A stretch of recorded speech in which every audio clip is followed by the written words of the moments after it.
Bonjour à tous, très heureuse de vous retrouver. Voici les titres de cette édition. Santé, remise des décisions de financement pour la réalisation d'une cinquantaine de projets relevant du secteur de la santé et des équipements des infrastructures hospitalières et sanitaires dans les régions du sud du pays et au plateau, en présence de plusieurs ministres.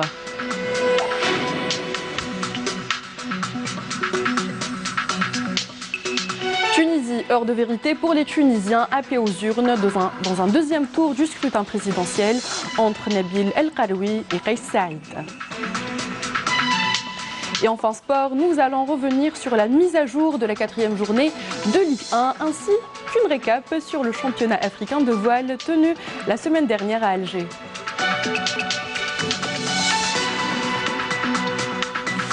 Bienvenue à tous. Avant de développer ces titres, on commence avec cette information. Un conseil des ministres se tient aujourd'hui sous la présidence du chef de l'État Abdelkader Ben Salah. À l'ordre du jour, la loi de finances pour 2020 ainsi qu'à l'avant-projet de loi sur les hydrocarbures. Le président de l'Assemblée populaire nationale, Slimane Chennine, a participé aux travaux du groupe géopolitique africain qui a mis l'accent sur l'unification des positions africaines, notamment dans le domaine parlementaire. Par ailleurs, au cours des travaux de ce groupe, Sedir Chihab a été nommé représentant du comité de haut niveau sur la lutte contre le terrorisme et l'extrémisme. Toujours à Belgrade, le président de l'Assemblée populaire nationale, Slimane Chennine, a pris part aux travaux de la réunion de coordination du groupe parlementaire arabe, une rencontre pour examiner les moyens à même de promouvoir l'action commune et coordonner les positions arabes sur de nombreuses questions. Toujours dans le dossier de l'activité parlementaire et en marge de la participation de la délégation algérienne aux travaux de la 141e Assemblée de l'Union interparlementaire qui se tient à Belgrade en Serbie, le président de l'Assemblée populaire nationale, Slimane Chennine, a rencontré son homologue qatari, Ahmed Ben Abdallah El Mahmoud, président du Conseil de la Choura qatari.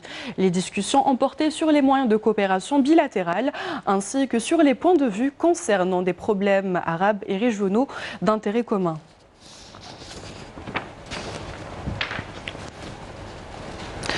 Donc, une rencontre a regroupé hier les ministres de l'Intérieur, des Finances et de la Santé, ainsi que les walis du Sud et des Hauts Plateaux. Il a été procédé à la remise des décisions de financement pour la réalisation d'une cinquantaine de projets dans le secteur de la santé, d'équipement des infrastructures hospitalières et sanitaires dans ces régions du pays. On fait le point de la rencontre avec Filla Abraz.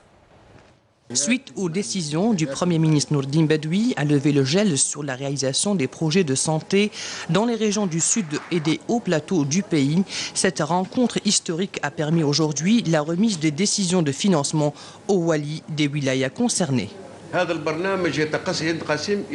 Il s'agit de l'application du programme du gouvernement qui se répartit sur 3 étapes. La première concerne le jumelage entre les hôpitaux du sud, des hauts plateaux avec ceux du nord. La deuxième concerne les hôpitaux mixtes entre les hôpitaux civils et militaires.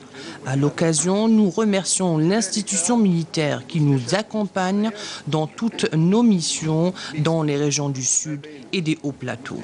Et la troisième étape concerne la coopération étrangère avec la présence de médecins spécialistes cubains. L'enveloppe d'aujourd'hui qui a été distribuée est de 17 milliards. Elle concerne le dégel de certains projets et l'inscription d'autres nouvelles opérations. 42 milliards, c'est avec les projets qui sont inscrits dans la loi des finances 2020. On a voulu faire dans la proximité, ainsi que l'acquisition de clinomobiles qui vont permettre aux équipes médicales spécialisées et tout ce qui est médecins généralistes, dentistes, sages-femmes, d'aller vers ces populations pour prodiguer des soins. La remise de ces décisions de financement représente une véritable aubaine. Il y a 6 projets pour un montant de 220 millions de dinars. Donc, c'est le projet le plus important, d'ailleurs, qu'on a toujours attendu, c'est l'hôpital de Timiaouine, Vous connaissez Timéouine, c'est la dernière commune sur la frontière malienne.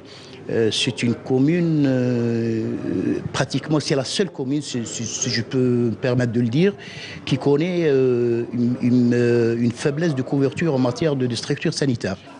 Avec ces décisions de financement sur le Fonds spécial de développement des régions sud et des régions des hauts plateaux, les préoccupations des populations ont été ainsi prises en charge. Dans le même sillage, le ministre de la Santé et de la Réforme hospitalière, Mohamed Meraoui, lors d'une visite d'inspection et de travail dans la wilaya d'Alger, a insisté sur l'importance d'une meilleure exploitation du matériel médical au niveau des différents hôpitaux afin de permettre une meilleure prise en charge des malades. Nesserine Ben Saïdi. Améliorer la qualité de prise en charge des malades en leur assurant les différents équipements médicaux nécessaires en termes de radiologie et d'analyse médicale au niveau de tous les hôpitaux publics et ne plus recourir au privé. C'est ce sur quoi insistait le ministre de la Santé, de la Population et de la Réforme hospitalière, Mohamed Meraoui, lors de sa visite d'inspection et de travail à l'hôpital de Rouiba et de Antaya. Cet hôpital n'a même pas de radio. Pour faire un plâtre, on t'oriente vers l'hôpital de Zmirli.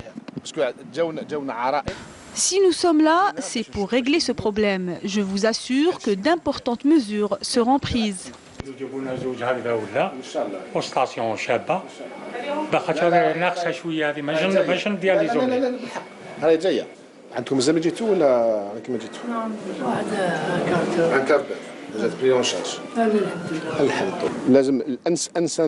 Il faut humaniser les institutions de la santé. C'est une chose qui doit se faire spontanément, pas uniquement quand il y a des visites officielles. Ceci est de votre devoir. Deuxièmement, il est strictement interdit d'envoyer un patient vers le privé. Cette rencontre avec les responsables du secteur était aussi une occasion pour s'arrêter sur les nombreuses préoccupations des médecins et sur les manques qu'enregistrent ces établissements, notamment au niveau est de la capitale. Il y aura bientôt la réalisation de 3 hôpitaux d'une capacité de 120 lits dans la commune de Raya, Aïn el-Benyan et Berraqi. Une autre structure verra aussi le jour à Hraoua, ce qui diminuera la pression exercée sur le côté est d'Alger.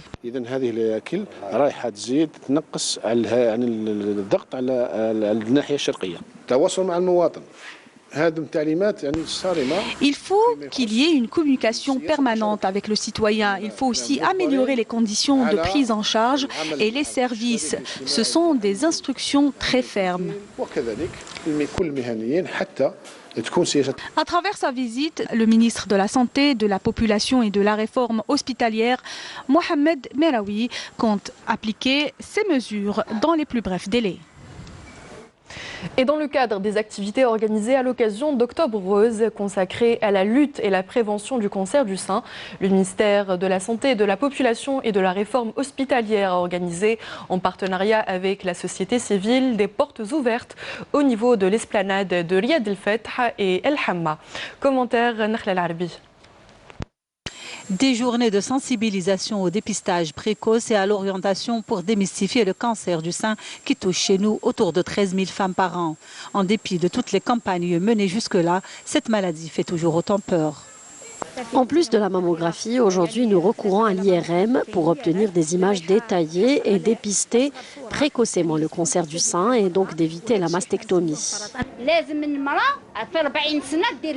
La femme âgée de 40 ans doit faire une mammographie pour se faire dépister précocement pour traiter plus efficacement la tumeur.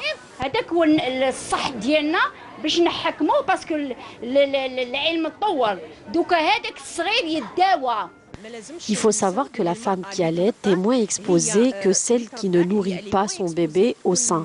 L'allaitement maternel est aussi bénéfique pour la mère que pour l'enfant.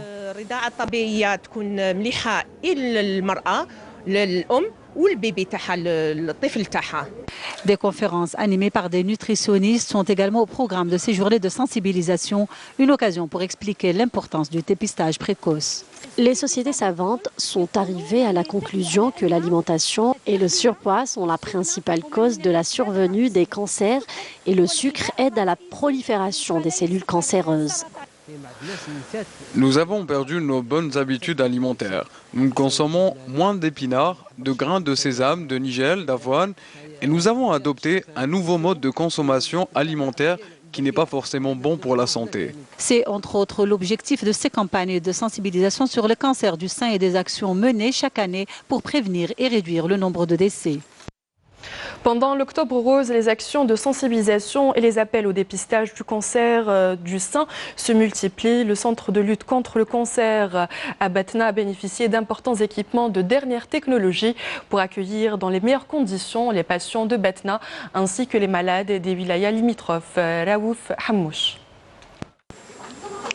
Le centre de lutte contre le cancer situé à Batna est l'un des centres de l'Est de l'Algérie, ayant bénéficié de nouveaux services, entre autres la chimiothérapie et l'irathérapie.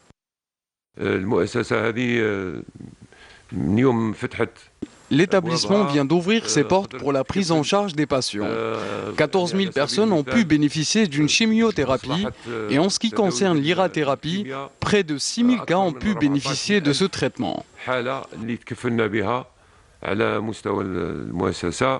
Le centre accueille aussi des malades des wilayas limitrophes, diminuant de la sorte les déplacements des malades afin de recourir au traitement et dépistage précoce. Dieu merci, mon fils se soignait au niveau de la wilaya de Constantine. Nous avons beaucoup souffert. Et Dieu merci, avec l'aide de l'État, l'ouverture de ce centre va atténuer les douleurs de mon fils atteint du cancer depuis bientôt 11 années.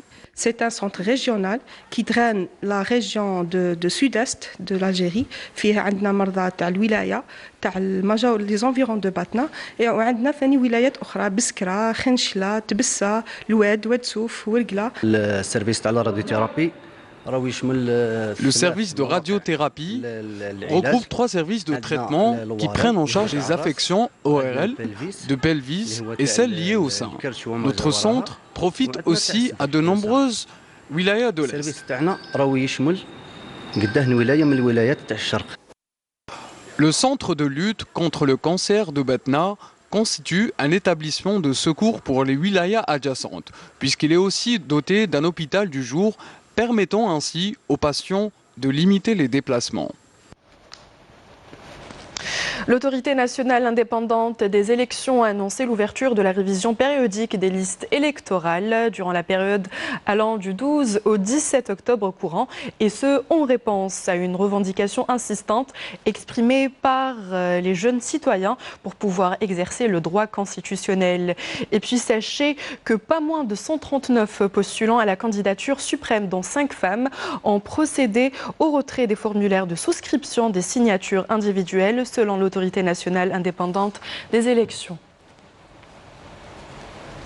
Et à partir de Naama, nos concitoyens ont exprimé leurs avis sur le prochain scrutin ainsi que leurs attentes. ننتخبوا ان شاء الله وان شاء الله نتمنوا للبلاد الخير ان شاء الله. هذا الرئيس اللي يجي ان شاء الله يكون مليح ويخدم البلاد. لا باذن الله راح ننتخب. هذا مصير دوله ولا بد يعني يعني الانسان يكون واعي في هذه اللحظه باش يتجه لصناديق الاقتراع وباذن الله يكون الحل. ظرف حساس بزاف كاع ورانا في ظرف طارئ لازم نفوت. انا من واحد من الناس اللي راني مع الفوت، كاين اللي راه يقول راني ضد الفوت، هذاك رايه بصح انا راني نتمنى يكون الفوت باش يكون حل للبلاد ان شاء الله. هي ان شاء الله لازم نفوتوا 12 ديسمبر هذا، نخيروا الرئيس بعد اللي يحملنا البلاد ويستقلنا على كاع كما قال على هذه التدخلات الاجنبيه. كما قال له ناس بكرين كانوا يخافوا من التزوير، ودركا كما نقولوا الحمد لله كاين الرقابات، كاين لجنه مستقله، والحمد لله ان شاء الله كما قال له يجيب لنا ربي رئيس اللي يحمينا هذه البلاد. الهضاب والصحراء في كاين قدرات، كاين شباب باغي يخدم، الارض موجوده، الارض تعطي، حنا رانا فلاحين نعرفوا بلي الارض كل شيء تجيبه الحمد لله. راه بالعكس المنتوجات تاع الصحراء راه تعد هي الاجود. نتمناو ان شاء الله من الرئيس اللي يجي يشوف فينا ويدير مخطط المناطق، مخطط فلاحي. الرئيس الجاي ان شاء الله يدير مخطط لهذه المنطقه خاص بالصحراء وخاص بالهضاب العليا. احنا ماذا بينا الرئيس اللي يجي نتمناو بربي، احنا نقولوا يبازي على الفلاح. انتخابات امر ضروري باش هذه البلاد درك تخرج من هذه الازمه نتاعها وهذه الامور لازمنا نخيروا رئيس. اللي خاصنا نديروها دروك هي الانتخابات، لازم نخيروا رئيس، خاطش ما كاش دوله تمشى بلا رئيس. رئيس هو الهرم الاول تاع البلاد، منه كل المؤسسات الاخرين كاع تسير كاع تمشى كاع كل شيء يتمشى. وما يتقدم لهذا الشيء غير الا كان محسوب سيدي وسيدي، الله يعاونه ان شاء الله ويعاون البلاد ويحفظها ويحفظ مواليها ويحفظ جيشنا ان شاء الله، والله يعمي هاد الحساد اللي راهم حاسديننا على خيراتنا اللي انا فيها. هاد الخيرات فضل الله والشهداء.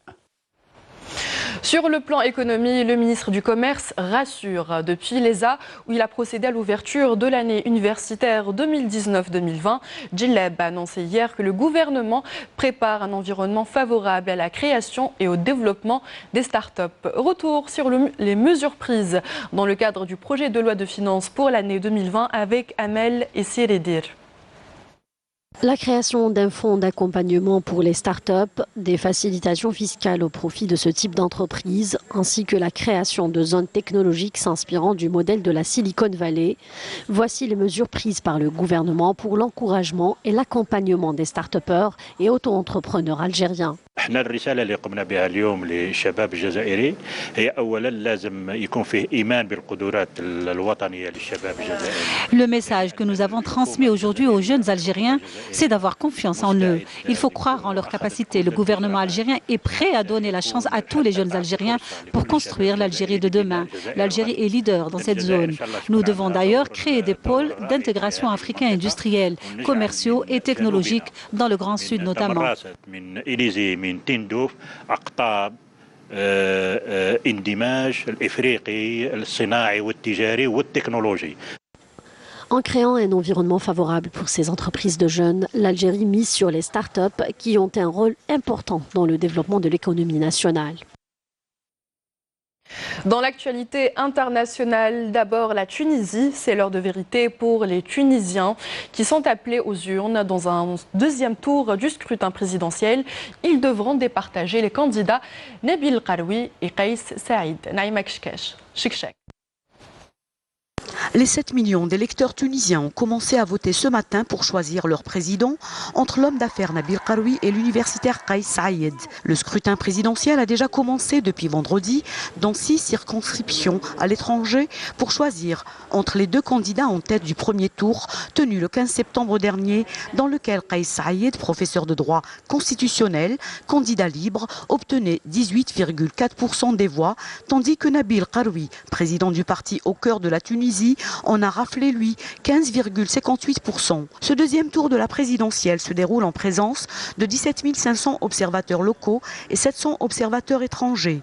Nabil Karoui, 56 ans, homme de médias poursuivi pour fraude fiscale, a été relâché mercredi dernier de sa prison pour mener ce deuxième tour de la présidentielle. Et l'on se demande qui de lui ou du candidat Kais Saïd, 61 ans, deviendra le deuxième président démocratiquement élu au suffrage universel de l'histoire du pays.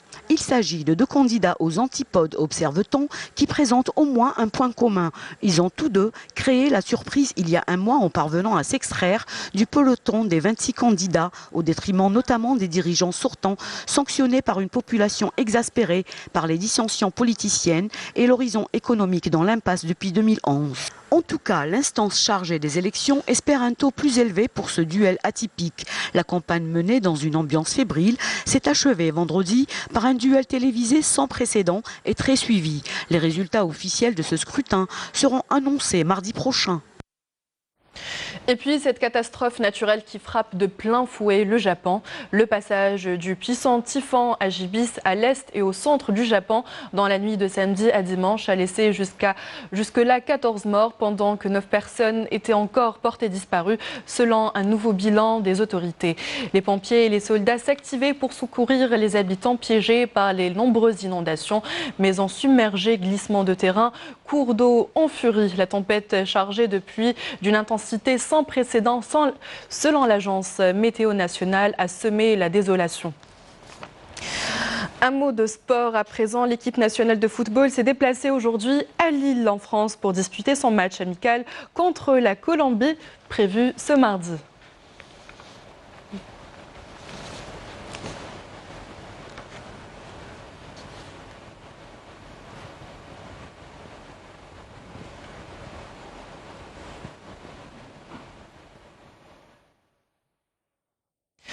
Une mise à jour de la 4e journée de Ligue 1 à présent, marquée par 3 victoires à domicile et forfait de l'USM Alger. Mortar Hammani.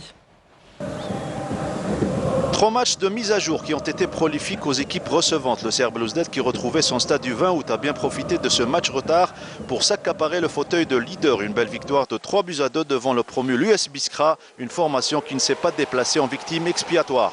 Les Belouizdadi, grâce à Béchou 4e minute et un doublé de Belhoul 18e et 82e minute, ont finalement eu le dernier mot sur l'US Biskra qui est revenu à 2 reprises dans la partie. L'Akhdari dans le temps additionnel de la première période et Ben Kouider à la 61e minute.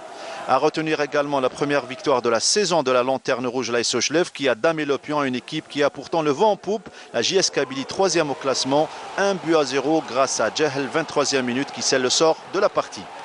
Le Paradou Athletic Club, un autre mal classé qui n'a pas connu le même sort de l'AS Sochlev, défait par la JS Sawa 1-0 qui a attendu la 87e minute pour arracher les 3 points de la victoire.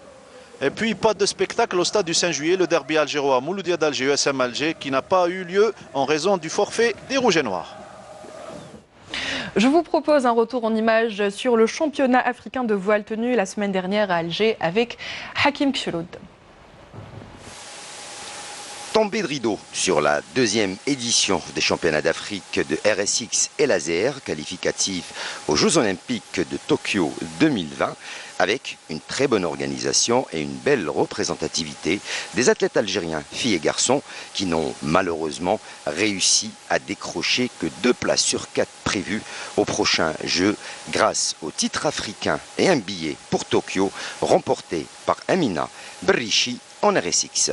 حلم هذا حلم وتحقق كنا نخدموا له مع لي كوتش والحمد لله وصلنا له سي توت ليكيب ماشي انا اللي تاهلت سي لاجيري اللي تاهلت والحمد لله غراس تو لو ستاف تكنيك اللي عاوننا والحمد لله. La 3e place pour cette compétition est revenue à l'autre algérienne Katia Blabès, alors que la 2e place est revenue à l'égyptienne Sherifa Reda. Chez les messieurs, c'est l'Algérien Hamza Bourras qui décroche le titre africain et le billet pour Tokyo, toujours en RSX. Il défonce sur le fil le favori de la discipline, Jean-Marc Gardette, le Seychellois. 2e, la 3e place, quant à elle, est revenue à l'autre Algérien, Ahmed Ramzi Bou Jatait. الحمد لله يا اخو والله يعني تعبنا كامل ولحقنا الهدف تاعنا سي لا دوزيام فوا باسكو رحنا ريو سي لا دوزيام اوبجيكتيف كنا حابين في الجو في لعب شامبيونا دي موند بين لا غالب ما كانش يعني امكانيات مي الحمد لله عاودنا درنا شامبيون دافريك في بلادنا الحمد لله زدنا تكاليفينا دوزيام فوا ونهديها كامل الشعب الجزائري. En revanche, en laser radial, la bataille a été rude entre la mozambicaine Desi Nakil, qui s'est imposée lors de la dernière manche de ce championnat d'Afrique devant l'égyptienne Khouloud Mansi 2e. Malia Karassan, l'algérienne, termine 3e. Chez les garçons, en laser standard, le titre africain a été décroché par le Seychellois Rodney. Il a devancé l'Égyptien Ali Bedawi et l'Angolais Manuel Lelo qui termine 3e. Un championnat d'Afrique qui se termine avec cette note positive de la participation algérienne, même si l'objectif n'a pas été atteint, mais qui a permis à nos jeunes de se mesurer aux meilleurs athlètes du continent, une belle expérience qui leur permettra de mieux se préparer pour les prochaines échéances. On termine avec une note de musique avec le festival symphonique qui s'est ouvert hier à l'Opéra d'Alger avec pour invité d'honneur l'Égypte. Sihem Knouch.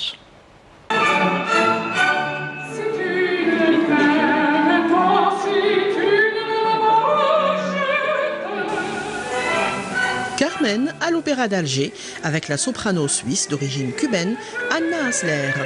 La baguette qui dirigeait l'orchestre symphonique de l'opéra est une jeune baguette de chez nous. Je connais ce festival. J'ai participé à ce festival depuis sa toute première édition. Maintenant, je suis chef d'orchestre. Je dirige l'orchestre symphonique et c'est un honneur pour moi.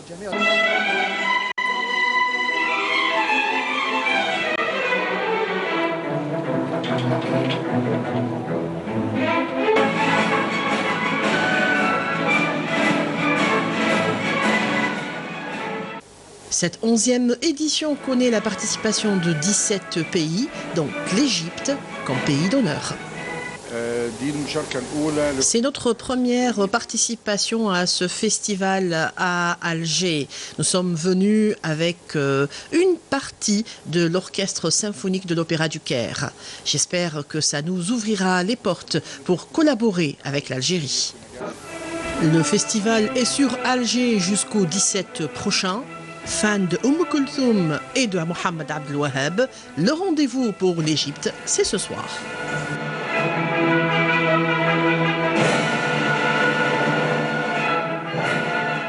Fin de cette édition, merci d'y avoir prêté attention. Restez avec nous, on revient juste après le générique.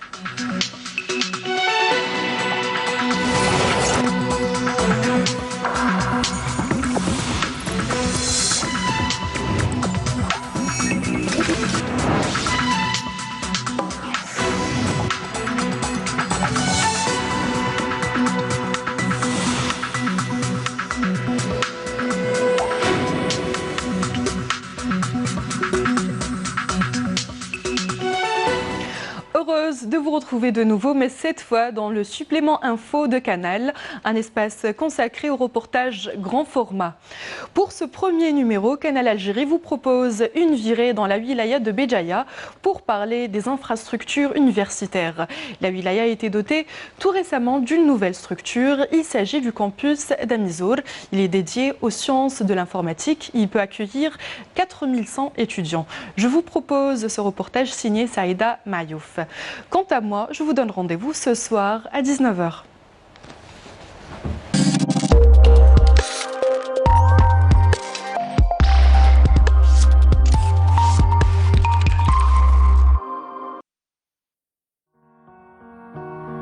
Livré en 2015 mais inoccupé jusque-là, voilà qu'enfin le campus d'Amizour, à 25 km